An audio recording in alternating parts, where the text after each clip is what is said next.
Salut mes petits farfadets. Quoi, qu'est-ce qu'il y a? T'as 2 minutes? Bah non, j'allais présenter un bouquin, mes petits farfadets. On a un blême, il y a le défraculateur thermique qui risque de péter à la cave. C'est pas vrai ça. Tu peux t'en occuper? Bah et mes farfadets, j'en fais quoi? T'as qu'à présenter ton bouquin tout en désamorçant le défraculateur. Bah ouais, j'ai pas le choix. Cool. Bon bah désolé mes petits farfadets, hein. On se retrouve juste après le générique.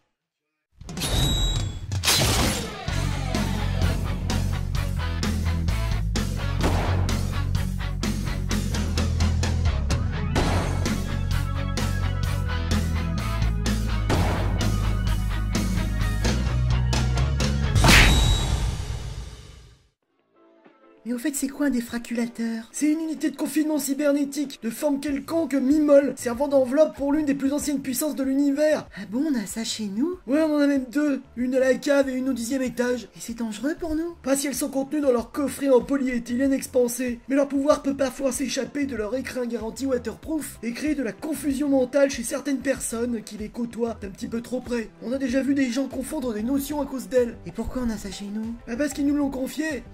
Mais c'est qui, il? Ça, ma louloute, tu le sauras peut-être un jour. Mais cherche pas à comprendre, t'es trop jeune. Ah ça, c'est sexiste. Aujourd'hui, chers farfadets curieux et consuméristes, je voudrais revenir sur un album de l'une des 7 séries consacrées aux Vengeurs chez Aredi. Il s'agit de la collection Les Vengeurs Aredi Marvel Color, où le 7e et dernier album de cette série est intitulé La fin d'une légende. Paru en mai 1985, il contient plusieurs histoires tirées des Vengeurs 135 à 138 de l'année 1975. Ils sont signés Steve Englehart au scénario et au dessin, on a du George Tuska et du Tom Sutton. Alors pourquoi parler de cet album perdu au milieu d'une infinité de bouquins, me demanderez-vous avec malice? Non. Eh bien parce qu'en discutant avec beaucoup d'entre vous sur Face de Book, certains collectionneurs soucieux de reconstituer le fil chronologique de certains personnages m'ont demandé des informations sur la Vision et sur l'histoire du fauve des X-Men après qu'il ait quitté le groupe SUSDI. Et cet album, d'un fort beau gabarit, y répond remarquablement bien, comme je sais toujours répondre positivement à toute proposition malhonnête d'une jeune naïade duveteuse, folle de mon corps d'athlète. Tu as déjà vu un monsieur tout nu? Je vois pas le rapport. Pour la petite histoire, j'avais découvert cet album totalement au hasard durant l'été 1985 chez mon buraliste bedonnant habituel, où j'allais chercher mes Strange. En feuilletant cet album velu comme le fauve, j'avais rapidement vu qu'on y parlait des origines de la Vision, créature que je connaissais assez mal à l'époque. Avec la Vision, il est souvent difficile d'y voir clair. C'est marrant, hein, ça les filles.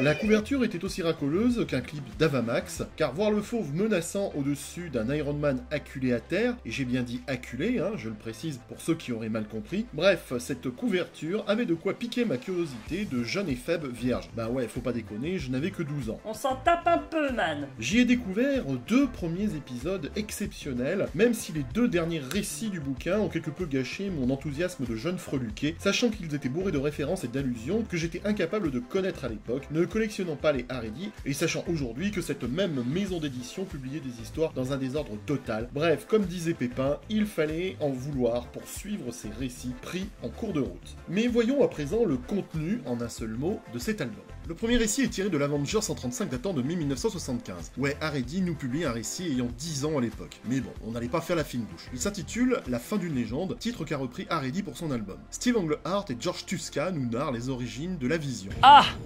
Et tout de suite, je lance une remarque inattendue qui aurait pu attendre, je soupçonne Aredi d'avoir été atteint du syndrome Lug. C'est peut-être une fausse impression, mais j'ai le sentiment qu'il manque des pages.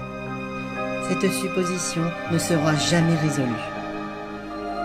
Cet épisode est très pratique, car il est une sorte d'épisode charnière et indispensable de la série des Vengeurs, puisqu'il regroupe de nombreux indices éparpillés dans la saga des Vengeurs. Bref, si tu veux tout savoir sur les origines de l'Android, tu regardes cet album. Et là, boum, première surprise, Vision n'est visiblement pas une simple création dont Ultron peut revendiquer la paternité comme on l'avait toujours cru. Ah! Et c'est dans cet épisode qu'est établi le lien avec la première torche humaine et Vision. On découvre Phineas Horton, le créateur de la torche humaine, première version, qu'Ultron kidnappe pour redonner vie à l'Android. Horton devient une sorte de Patrick de chez Carglass, ou plus exactement le Geppetto, créateur de Pinocchio, comme aime le rappeler Ultron dans cette histoire. Je me suis laissé dire que John Byrne aurait joué ses Philistins en remettant en question cette histoire bien des années plus tard. Et ben alors Johnny, on joue les rebelles? On joue son condescendant pédant? Attention, j'ai bien dit pédant. Hein. Mais il paraît aussi que c'est Kurt Busiek qui aurait définitivement remis de l'ordre à toute cette histoire. Alors n'en déplaise à Monsieur Byrne, cet épisode est vraiment très intéressant et très original, avec cette transition intelligente de la torche à Vision. C'est bien pensé. Non. Graphiquement, sans être dégueulasse, parce qu'il ne faut pas déconner non plus, ça reste du George Tuska. Certains d'entre vous détestent, d'autres adorent. Les goûts, les couleurs, tout ça, hein. Tu as tes goûts, j'ai les miens, moi je vois pas pourquoi on en discuterait, après tout on est en démocratie, mince. Bon, sérieux, c'est pas désagréable à regarder. Oui, mais ça c'est plus beau. Là n'est pas la question. C'est quand même plus beau, non? Là n'est pas la question. Tu donnes l'impression de tapiner de façon subrogative à l'absence d'intérêt des viewers pour ce bouquin avec des images de nana pour gros beaufs. C'est pas ce que veulent les viewers. Rassurez-moi, c'est pas ce que vous voulez quand même. Sérieux, mais vous êtes des beaufs. Puis l'album Haredi enchaîne avec l'Avengers 136 datant de juin 1975. Ce récit écrit par Steve Englehart et dessiné par Tom Sutton s'intitule Iron Man contre la bête. Comme pour les hommes, j'apprécie tout particulièrement quand un récit est fort et noir. Cet épisode se situe entre la fin des premiers X-Men et le début des nouveaux. Il est consacré aux fauves qu'Haredi appelle ici la bête. Ils ne se sont pas fait suer chez Haredi en faisant la traduction littérale de son nom VO, The Beast. Le fauve et son apparence animale remontent à mars 1972. Il est le résultat de deux événements de l'époque. D'abord le problème qu'avait Marvel au sujet des X-Men, dont la série avait été arrêtée en mars 1970 au numéro 66, faute de ventes satisfaisantes. Marvel décide alors de sortir une série consacrée aux fauves en mars 1972, en repensant totalement son apparence. Les apparences et les préférences. Dans Amazing Adventure numéro 11, écrit par Jerry Conway et dessiné par Tom Sutton, Hank McCoy, alias le Fauve, termine son doctorat et occupe un poste de chercheur. Il boit un sérum qui le transforme en une bébête velue et bleue. Et cette audace artistique est liée au contexte de 1972, avec les modifications du code des comics qui donnent plus de liberté aux auteurs pour s'aventurer dans l'horreur et les monstres. Werewolf by Night, en février 1972, en est l'une des expressions de Marvel et a probablement permis d'ouvrir la porte aux aventures du Fauve, alias The Beast. Hank McCoy essaye de tout faire pour remédier à sa nouvelle condition depuis qu'il est devenu une affreuse créature bleue et poilue, sagittaire ascendant fox à poil dur. Ayant peur de devenir The Beast, Hank fait appel à son intelligence de brillant scientifique car il redoute de voir son mental refléter son physique. C'est un bon épisode qui permettra de découvrir l'histoire du Fauve dans l'entracte à ses aventures entre deux séries. La première page avec le Fauve est assez bizarre. Personnellement, je suis comme Aimé, je n'aime pas ses airs. Le style de Tom Sutton peut paraître déconcertant pour trouver un euphémisme au mot dégueulasse. Nonobstant, dans ce récit, il est fort adapté à l'atmosphère pesant du récit et il colle vraiment à l'ambiance sombre de cet épisode. Bon, je passe sur une histoire glissée au milieu de l'album datant de mai 1983 et intitulée L'Enfant Loup, réalisé par Gene Kane. Il nous parle de Mowgli, le héros du livre de la jungle, mais dans une version assez éloignée de la version Disney. Graphiquement, c'est joli, surtout les animaux, et là, je me dis que je me ferais bien un bœuf bourguignon. La dernière partie de l'album regroupe les épisodes 137 et 138 des Vengeurs datant respectivement de juillet et août 1975. Il s'appelle Nous cherchons de nouveaux Vengeurs. Steve Englehart et George Tuska nous expliquent que les Vengeurs font un casting télévisé pour recruter de nouveaux membres. Nous revoyons le Fauve, cette fois-ci dans un rôle d'un personnage sympa, contrairement à l'épisode précédent où il était un véritable monstre. C'est l'épisode qui officialise son entrée chez les Vengeurs. Voulez-vous en savoir plus? Après l'interruption de sa série dans Amazing Adventure numéro 17, le Fauve rejoint donc les Vengeurs et devient le premier membre des X-Men à intégrer une autre équipe de super-héros. C'était vraiment très intéressant. Les mecs, c'est normal que Zombie s'occupe des défraculateurs du 10e étage? Quoi? C'est ce qu'indiquent mes capteurs. Je lui ai dit que c'était celui de la cave. Le quoi? S'il désamorce le mauvais défraculateur, on va tous péter. Mais comment tu peux confondre la cave avec le 10e étage? Parce qu'il est con. Faut vite le stopper. Panda, appelle les pompiers.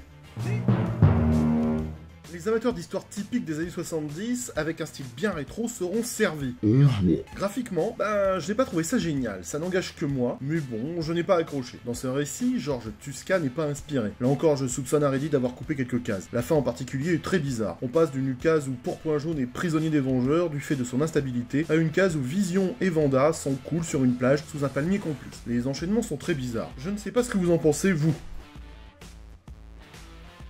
Non, mais c'est pas la peine de me répondre, je vous entends pas, c'est une vidéo, hein. C'est pas la peine de me répondre. Bref, cet album est bizarre, comme la politique sanitaire actuelle. Si vous avez des infos sur cette éventuelle censure, parce que sur la politique sanitaire actuelle, bah je m'en tape, n'hésitez pas à nous le faire savoir en commentaire. D'ailleurs, si vous aimez les films sur les gladiateurs ou même les salles de gym, bah dites-le aussi dans les commentaires. Voilà, c'est donc un album indispensable pour les collectionneurs vintage qui veulent avoir des réponses sur Vision et le faux. On déplorera le lettrage d'Haredi qui enlève du charme au lettrage manuel des comics, mais bon, ce n'est pas nouveau, on ne va pas revenir dessus, au moins ce n'est pas écrit en écriture inclusive comme chez les bobos. Bref, c'est 80 pages bien rétro qui ne devraient pas déplaire aux abonnés de cette chaîne. A très bientôt, prenez soin de vous, ne mangez pas de quinoa et surtout, n'achetez pas chinois, je vous fais plein de bisous poilus.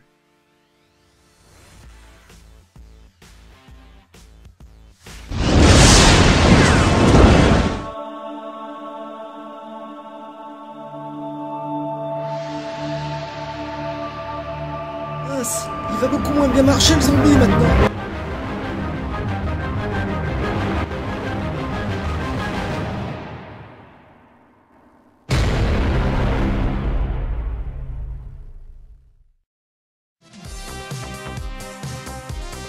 Philippe, je sais où tu te caches. Viens ici que je te bute, enculé. Non, Abdel Raouf Dafri. Abdel Raouf Dafri. Ça va pas. Mais c'est juste insupportable. Arrêtez. Défoncer la gueule, vu que si c'était autre chose, tu serais trop content. Non, Abdel Raouf Dafri. Abdel Raouf Dafri.